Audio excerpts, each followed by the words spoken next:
കുറേ കാലത്തിന് ശേഷം എൻ്റെ ഒരു സിനിമ ഇറങ്ങിയാണ്. ഈ സിനിമയ്ക്ക് കുറച്ച് കാലതാമസം ഉണ്ടായിരുന്നു. ഇത് കാരണം നമുക്കൊക്കെ അറിയാം. ഇത് ഞാൻ വളരെ ആഗ്രഹിച്ച് ചെയ്യുന്ന സിനിമകളാണ്. ഞങ്ങളുടെ എല്ലാ പ്രൊഡക്ഷനും ഇനി ഒരുപാട് നല്ല സിനിമകൾ ചെയ്യണമെന്ന് ആഗ്രഹമുണ്ട്, ഇല്ലെന്നല്ല. ഓരോ സിനിമയും വളരെ സന്തോഷത്തോടെ പ്രേക്ഷകർ സ്വീകരിക്കുമ്പോൾ ഒരു സമാധാനമുണ്ട്. നമുക്കിനിയും നല്ല സിനിമകൾ ചെയ്യാൻ സാധിക്കും. അതിന് നമ്മുടെ പ്രേക്ഷകരുടെ എല്ലാ സപ്പോർട്ടും ഉണ്ടാവും എന്നുള്ളൊരു ആത്മവിശ്വാസം. ഈ സിനിമയും അങ്ങനെയാണ്. ഇതൊരു പരീക്ഷണ സിനിമയെന്നല്ല ഞാൻ പറയുന്നത്. പരീക്ഷണങ്ങൾ സിനിമയെല്ലാം പരീക്ഷണങ്ങൾ തന്നെയാണ്. പരീക്ഷണങ്ങളില്ലാത്തൊരു സിനിമ ഇറങ്ങുന്നില്ല. 10 കോടിയുടെ ആയാലും ശരി, 100 കോടിയുടെ ആയാലും ശരി, എല്ലാം പരീക്ഷണങ്ങളാണ്. അത് വിജയിക്കുന്നത് വരെ അത് പരീക്ഷണമാണ്. വിജയത്തിന് ശേഷമേ അതൊരു വിജയമാകുന്നത്. ഈ സിനിമയും അങ്ങനെയാണ്. ഇത് എന്നെ സംബന്ധിച്ചിടത്തോളം സിനിമയല്ല പരീക്ഷണം. എൻ്റെ കഥാപാത്രമാണ് ഇതിൻ്റെ ഏറ്റവും വലിയ പരീക്ഷണം.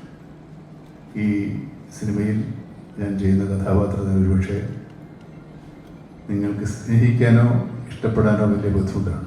പക്ഷേ ഈ കഥാപാത്രം നിങ്ങൾക്ക് സിനിമ കണ്ട് പോകുമ്പോൾ തിയേറ്ററിൽ ഉപേക്ഷിച്ചിട്ട് പോകാൻ പറ്റും.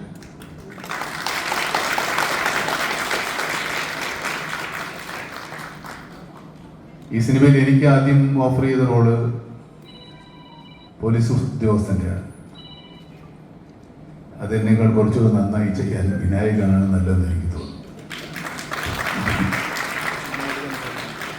അദ്ദേഹത്തെ സമീപിച്ചപ്പോൾ പുതുക്കാരൻ എന്നെ വിശ്വാസമല്ല. ശരിക്കും ഞാൻ തന്നെയാണോ, നിങ്ങൾ വിനായകനാണോ ഉദ്ദേശിച്ചത്? അതായത് ഈ സിനിമയിലെ നായകൻ വിനായകനാണ്.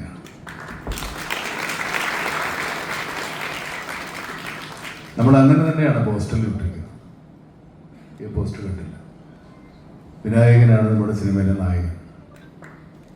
ഞാൻ നായകനാണ്, പക്ഷെ പ്രതിനായകനാണ്.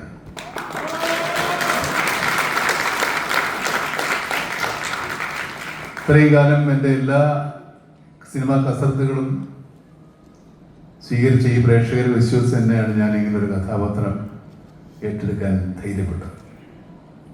എൻ്റെ ആത്മവിശ്വാസത്തിന് നിങ്ങൾ കൂട്ടുനിൽക്കുമെന്ന് തന്നെയാണ് ഞാൻ വിശ്വസിക്കുന്നത്. കാരണം കഴിഞ്ഞ 45 വർഷമായി നിങ്ങളെ വിശ്വസിച്ച് മാത്രമാണ്, അല്ലെങ്കിൽ നിങ്ങളെ രസിപ്പിച്ചുകൊണ്ട് മാത്രമാണ് ഞാനിവിടെ നിലനിൽക്കുന്നത്. ഇനി അങ്ങോട്ട് അതിനുള്ള അവസരങ്ങൾ ഉണ്ടാകട്ടെ എന്ന് ആഗ്രഹിക്കുന്നു, പ്രാർത്ഥിക്കുന്നു. ഈ സദസ്സിൽ ഒത്തിരി സുഹൃത്തുക്കളുണ്ട്. ഞാൻ സിനിമ തുടങ്ങിയ കാലത്ത് എൻ്റെ കൂടെ ഉണ്ടായിരുന്ന നിർമ്മാതാക്കളും സംവിധായകരും ഒക്കെ, ജോഷിയും ജൂബിലി ജോയിയൊക്കെ ഇതിനകത്തൊരു വലിയ, ഇന്നത്തെ ഈ ദിവസത്തിൽ എനിക്ക് വളരെ സന്തോഷകരമായിരുന്ന അവരുടെ സാന്നിധ്യം. കുഞ്ചൻ എൻ്റെ വളരെ അടുത്ത സുഹൃത്താണ്. രാജു, സിബി, സിയാദ്, ഇങ്ങനെ എല്ലാവരും, അമൽ നീരദും അൻവർ റഷീദും രജിത് പോയും ഒക്കെ എൻ്റെ കൺവെട്ടത്ത് വന്നവരാണ്. ഞാൻ കണ്ടുപിടിച്ചതല്ല, അവരെൻ്റെ മുമ്പിൽ വന്നതാണ്. ഞാൻ കണ്ടുപിടിച്ചെന്ന് പറയാൻ മാത്രം ഞാൻ വല്ല കൊളംബസ് ഒന്നുമല്ലേ അവർ കണ്ടുപിടിക്കുന്നത്. ഇവരിവിടെ തന്നെ ഉണ്ടായിരുന്നവരാണ്.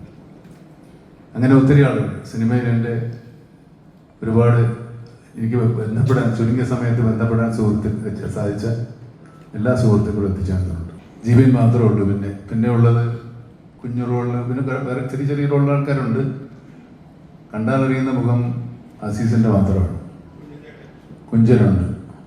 അങ്ങനെ വളരെ ചുരുങ്ങിയ പുരുഷ കഥാപാത്രങ്ങളും ബാക്കി മുഴുവൻ സ്ത്രീ കഥാപാത്രങ്ങൾ. ഇത്രയും സ്ത്രീകൾ ഒരുമിച്ച് അഭിനയിച്ചൊരു സിനിമ ഉണ്ടാവില്ല. ഇതെന്നല്ല, സ്ത്രീ കഥാപാത്രങ്ങൾക്ക് പ്രാധാന്യമില്ലെന്ന് പറഞ്ഞതിന് പോലെ നമ്മൾ സ്ത്രീകൾ മാത്രമുള്ള സിനിമ എടുത്താൽ